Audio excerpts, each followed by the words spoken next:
আচ্ছা, আমরা সবাই রান্নাকে সহজ করতে ননস্টিক প্যান ব্যবহার করি বাড়িতে, রাইট? কিন্তু আপনি কি জানেন যে প্যানে খাবার আটকে যায় না সেই প্যানেই আবার আপনার শরীরে বিষাক্ত উপাদান ঢুকিয়ে দিতে পারে। মজার ব্যাপার হলো এটি কোনোদিন রান্না করার জন্য তৈরিই হয়নি। 1938 সালে বিজ্ঞানী রয় প্ল্যাঙ্কেট এটিকে দুর্ঘটনাবশত আবিষ্কার করেন।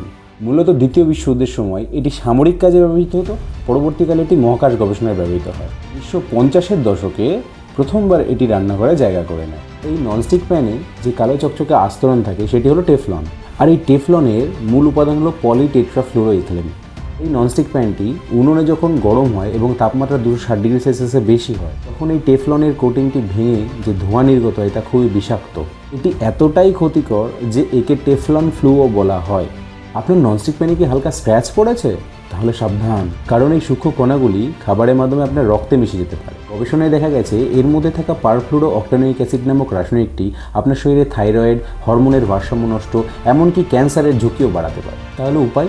হ্যাঁ, সুস্থ থাকতে বাড়িতে স্টেইনলেস স্টিল, লোহার কড়াই বা কাস্ট আয়রন ব্যবহারের অভ্যেস করুন। হয়তো একটু বেশি তেল লাগবে, একটু বেশি খাটনি হবে, কিন্তু আপনার এবং আপনার পরিবারের স্বাস্থ্য ঠিক থাকবে। ভিডিওটি শেয়ার করে অন্যদেরও সতর্ক করুন।